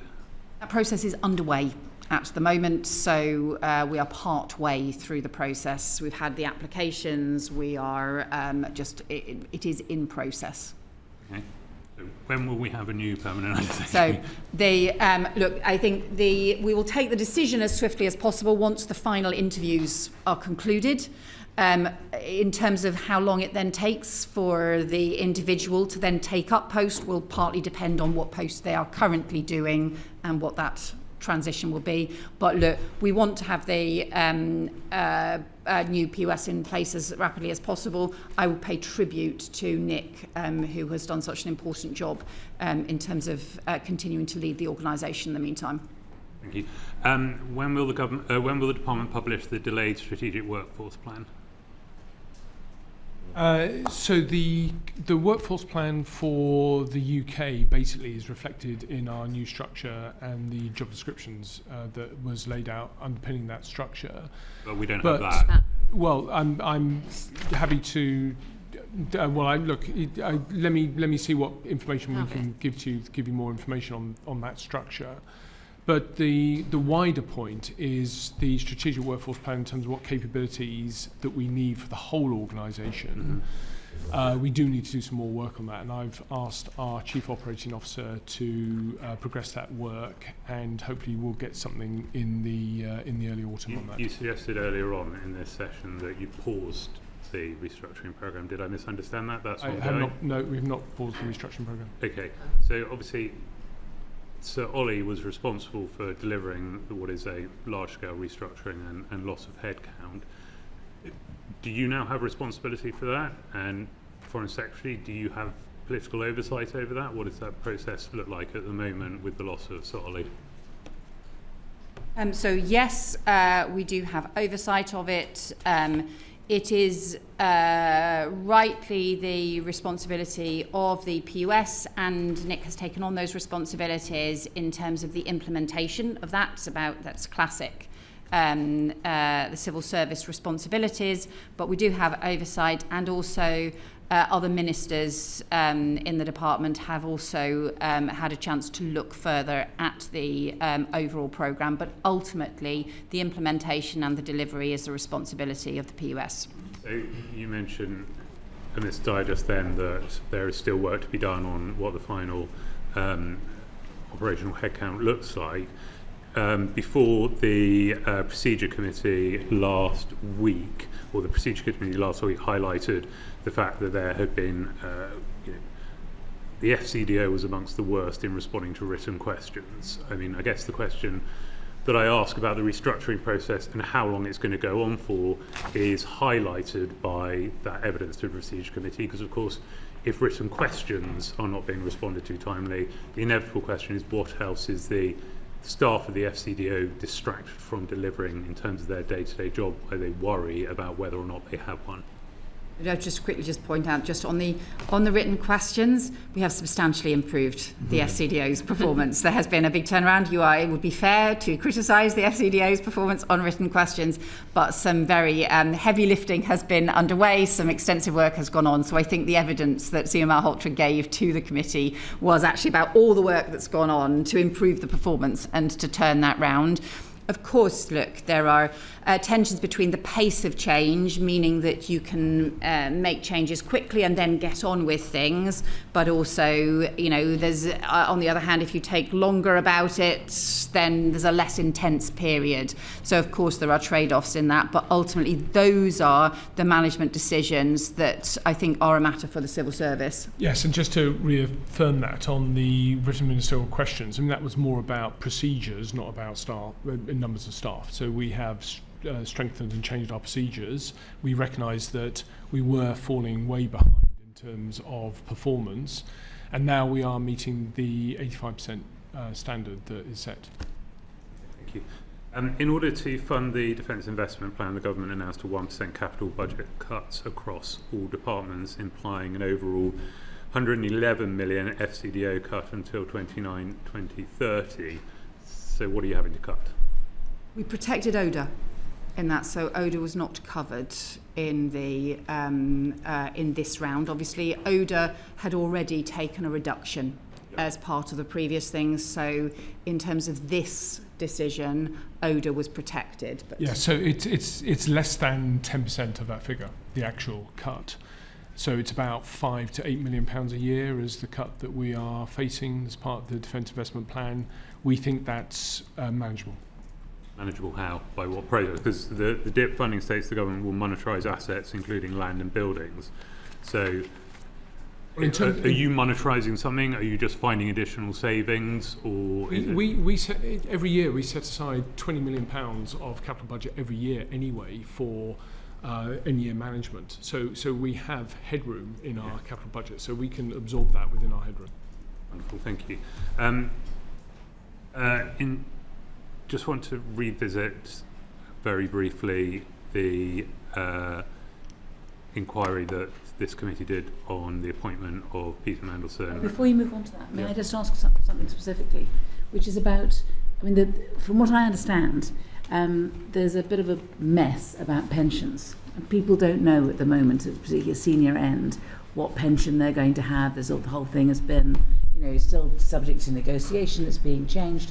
And so is it not right that senior people who are considering redundancy are essentially on gardening leave in the Foreign Office whilst their pensions are being sorted out, and they can work out how much redundancy they're going to get and how they can put that into their pension and when they can start. So there's these major changes going on. People are trying to make kind of overall decisions, but they can't because of the mess that the pensions are in. Is that do you recognise that?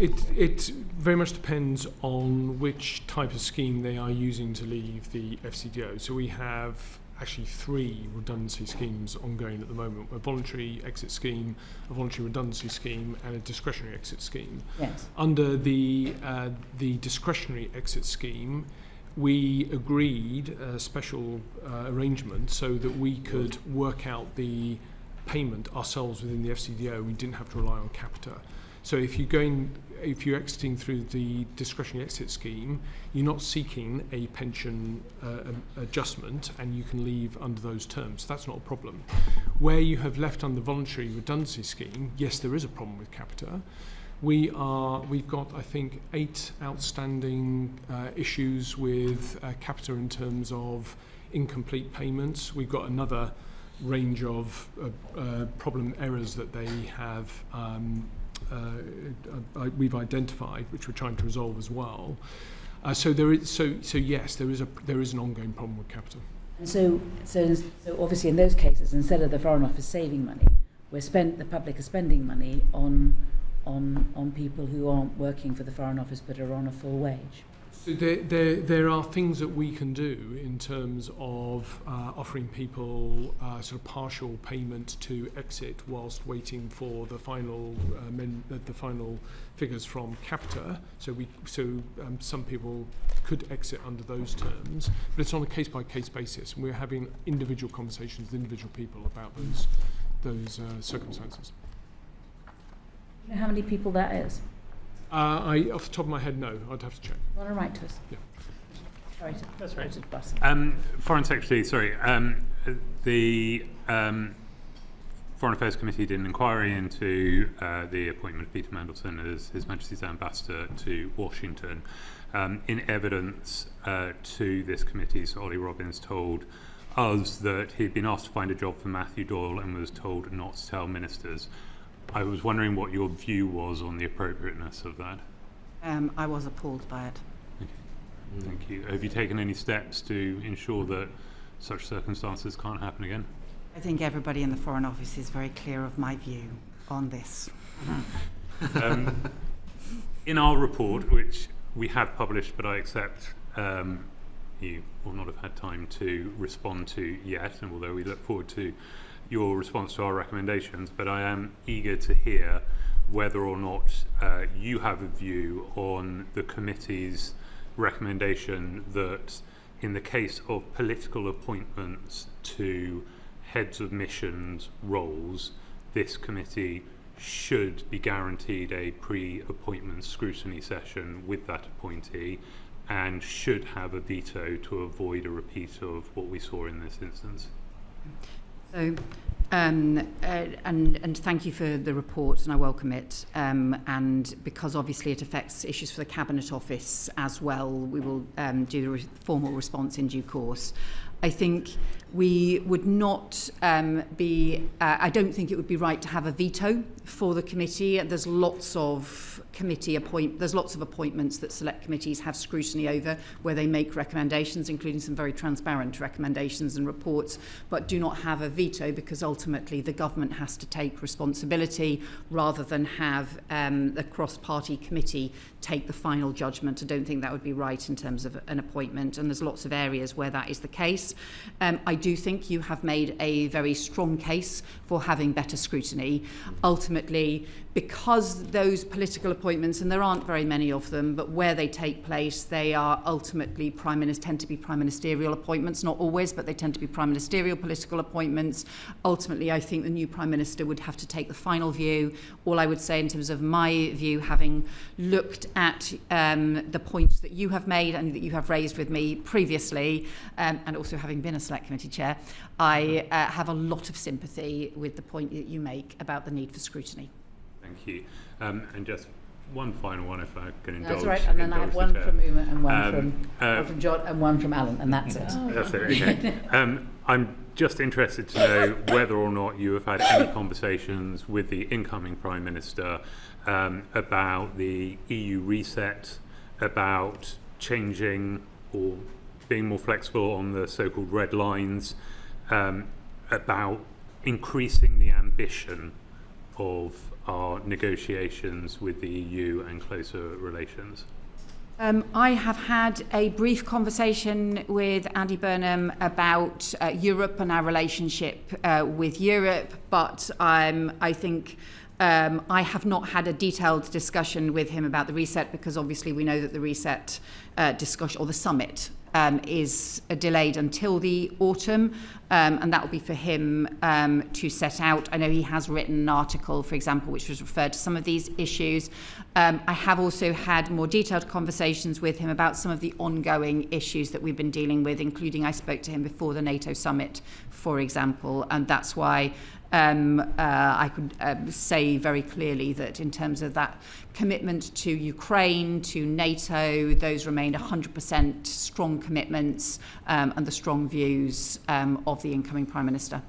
You don't get a sense that there will be a change of approach in terms of the reset with the change of administration? I think that's not my sense of it, any issues that have been raised with me. I know that there's a lot of work that has been ongoing, but I don't think it would be right for me to preempt an incoming Prime Minister.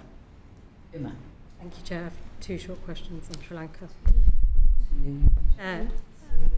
Foreign Secretary, last summer I asked your predecessor about horrific mass graves uncovered in Chemini in the northern province of Sri Lanka.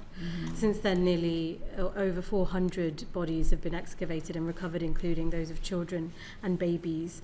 Families of the disappeared and Tamil civil society organisations have repeatedly called for excavations to be placed under international monitoring, citing the repeated failure of Sri Lanka's domestic mechanisms. The UK is a world leader on issues to do with mass graves. My team and I have met with Bournemouth University, who've done extensive work on developing a comprehensive human rights framework for mass grave protection, investigation and engagement. It's called the Bournemouth Protocol. It highlights the need for identification of protection of a chain of custody in evidence collection for future accountability. Would the Foreign Office, would the FCDO consider working with Bournemouth University on that Bournemouth Protocol and support the DNA identification involving affected families, working with our international partners? I will certainly look at that Bournemouth University work. I'm not aware of the details of it. I can also tell you that at the end of May, I did meet with the Sri Lankan Prime Minister, with Minister Malhotra as well, and we did explicitly discuss the issues around the investigations of historic abuses, the importance of delivering justice for victims and their families as well. So we did discuss that and the importance of that. Thank you. To ask you on humanitarian workers. 20 years ago, in August 2006, 17 members of Action Against Hunger were executed in their office in Muthur in Sri Lanka. They were clearly identified as humanitarian workers via their clothing. There's compelling evidence pointing to the likely responsibility of Sri Lankan security forces. The UN High Commission for Human Rights and the Sri Lankan Monitoring Mission and other NGOs have concluded that the massacre was also subject to attempts of concealment by the authorities. The absence of justice for the families of these aid workers and the impact on aid workers around the world and conflict zones around the world is being met with impunity. Can I ask whether your department have raised this specific case with the Sri Lankan government? And if not, would you join Action Against Hunger in their calls to ask for justice here? I don't know whether we have raised that individual case, and let me check, because obviously we have the diplomatic engagement at every level, so let me get back to you on that. We certainly raised the broader issues around the need for accountability for the detailed investigations, because it becomes part of effectively a truth and reconciliation process. That is critical, but I will follow up on that individual case. Thank you. Thank you. As a Scottish MP, I'm very proud we have an FCDO outpost in East Kilbride, but there is some concern there about the restructure, and particular concern about the timing of the announcement of jobs or job cuts during Scottish and English school summer holidays. Unions are also concerned to say that we may not be following Cabinet Office redundancy principles. Can I just ask, maybe it's for the Permanent Secretary, are you following Cabinet Office redundancy principles? What's your commitment to East Kilbride? What will the footprint look like? And when will you communicate those decisions to staff there? My HR team are very clear that, to their mind, they are following closely the Cabinet Office protocols and principles. On East Kilbride, look, we've got an enduring commitment to Scotland, we've got an enduring commitment to East Kilbride. I have made a personal effort of mine during this restructuring to make sure that the job applications that have been put in are very clearly not saying London-only jobs, so that we're opening up the jobs throughout the whole of the network so people could do the jobs anywhere. And once the restructuring is over and people are in jobs, we're going to come back to this question of what are the long-term roles that we could put up into Scotland. So we will come back to that after the restructuring. Thank you very much. Thank you, Chair.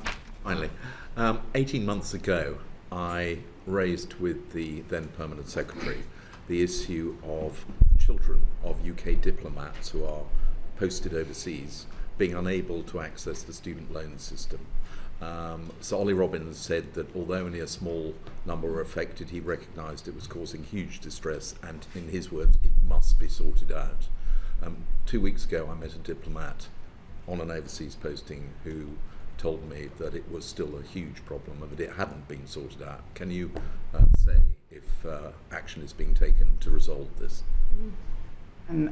Let me just say I feel very strongly about this. I think this is totally unfair on our diplomats who work for the United Kingdom, and they serve abroad in order to support all of us, and they do a job on behalf of all of us, and their children should be treated fairly in exactly the same way in the university system. So I feel very strongly about this. There have been different legal discussions about the frameworks and things across government, but my position remains very strong that they should be treated in the same way and fairly as other people, as if they had been doing a posting here in the UK. They could just as easily have been working in the Foreign Office in King's Charles Street, or they could have been working in any of our embassies across the world.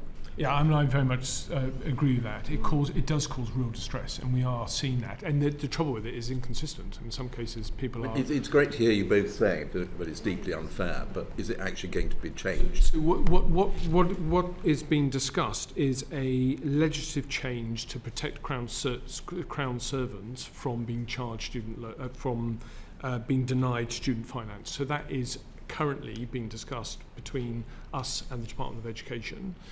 We are continuing to have a conversation with the Department of Education about what the implied costs of that would be, who would pay for those costs, and what are the future liabilities. So that conversation is happening. What does it mean, though, for the current children? I mean, so kids at university now, or kids at university next year, will they need to pay the full amount? Will they get reimbursed? Well, we are supporting people who are facing this with the examples of cases where other diplomats have been successful in terms of what information they provided to the student loan finance body and to try and support them in that application. But ultimately, I hope that they won't be denied finance, because ultimately they won't be able to go to university. We're making representations. We're making representations on behalf of individual cases to try and get them resolved. So we're doing that on a case-by-case basis. We want some blankets, some kind of overarching safeguards, because this should not be coming up for anybody. No. Frankly, personally, I think it is totally bonkers. I think it's a bonkers interpretation of what's going on. Yeah. So if you want to make a very loud noise about this as well, please, by all means do, because I just think it is completely unfair on our diplomats and on their kids who, deserve the same chances at university as everybody else. Well, thank you. Thank you. And can I just say thank you very much to both of you for coming before us. We really appreciate it. I know that you've undertaken to write to us on several points, so we look forward to hearing from that. And if there's something which occurs to you in the meantime, then please send that to us as soon as possible. Thank you very much. Thank you. Order.